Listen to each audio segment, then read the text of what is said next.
Welcome to another Howls and Growls post-game breakdown. Today we're going to talk about another insane defensive night from Rudy Gobert.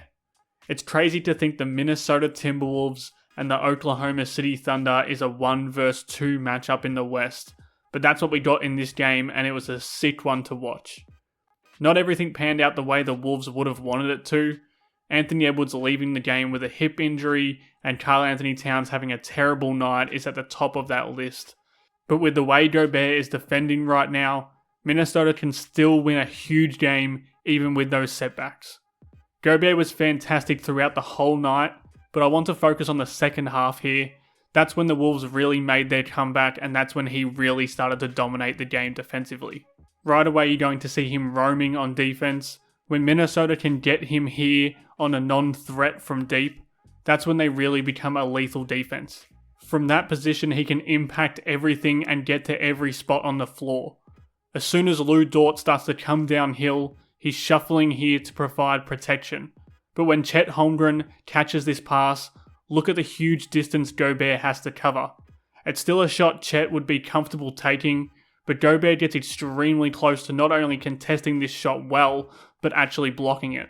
Again, they're just going to let him marshal the defense from the middle of the floor and dare OKC to beat him if they use the open man. From that position, he is covering this drive by being able to rotate here. But when the ball swings back to the top, he has to cover that huge distance again. He's still moving around, so when the ball comes to the other side of the floor, he's going to stop that same driving lane except on the opposite side this time. When he's done with that, he's sprinting back out again to cover that 3-point shot, moving his feet in space next to a guard and protecting the rim at the end of it all.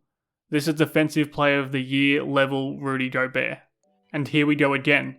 He's on a more potent shooter in Jalen Williams this time, so he needs to get out here when the ball swings to the corner. He successfully scares that away, and now he's plugging those gaps again. When Chet backdoor cuts coming out of this screen, he's going to rotate and take it away, and despite some miscommunication between he and Mike Conley, when Chet is there for a potential dump-off pass, he's going to be there again to stop it. Possession after possession, Gobert is going to keep roving around and just suffocating OKC's defense. It's really satisfying stuff to watch. As we flick over to this sidelines out of bounds play, you see he's in the middle again, commanding the defense, and as soon as the action starts, he messes it all up again. When his teammates get hit by this flare screen, he's pre-rotated and stepping up here to protect the drive. He stunts on the bad shooter to make him think twice, and then he's back into his sweet spot in the middle of the floor again. So when Gilgeous-Alexander drives, Gobert's meeting him and walling him off, and he's back on the move to cut off that next driving possession as well. Right now, this isn't the slow-moving Gobert that his reputation suggests. This is a versatile big man who is blowing up possessions on his own. So he's going to be guarding the paint on this next baseline out of bounds play. As soon as Holmgren starts to spring free from this little off-ball screen here, Gobert leaves his man, steps up to meet him, and blocks that little floater. No easy buckets. It did seem like Gobert had lost a step last season as he dealt with injuries and adjusting to a new system, but he's moving insanely well right now. This is similar to an earlier possession. He's in drop coverage, which means the pick and pop 3 is open, but again he is recovering to the shooter here so quick, and that's a legit contest after having a foot in the paint a second earlier. If you can protect the rim, a team goes a long way to driving down the offensive rating of the opposition, especially in the fourth period of a tight game. Once again, he's doing that at a generational level here. So it's high ball screen up top, he's coming across here to make sure Shea doesn't get a look at the rim. When he dishes that pass, he's back here making sure Chet doesn't get one as well. They dodge a bullet on the open look from the corner after his teammate overcommits, but again they want to take shots away from the rim, and that's exactly what they're doing. Eventually this ball is going to ping pong around and come out of the scrap, and Gobert is going to do the perimeter defending and the rim defending. When it swings to his man, he's moving his feet, closing out on that shot while stopping the drive with his lateral movement, but when Dort finds the cutting player, he's able to move back and take that away as well. I'm not sure how completely sustainable it is to have him selling out all the time and giving up open threes, but Dort is streaky and they're not going to let OKC beat them from inside the paint. Dort bricks the shot, job done. And now we get to the best play of the night. This is Gobert doing it all. It's officially clutch time now, and that means no more open shots from anywhere.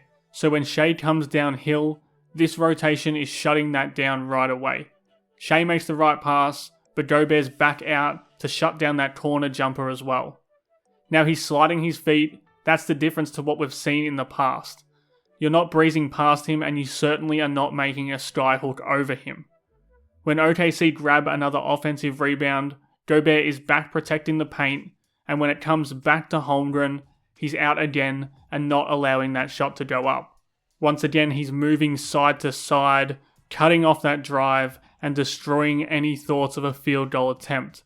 He's flexing on him. He knows just as well as us that he's doing crazy things defensively right now, and while he flexes, he's still moving into position to rotate here again. After that drive is shut off, he's moving back into Chet's grill, getting a long arm up, and making him airball a free throw line jumper.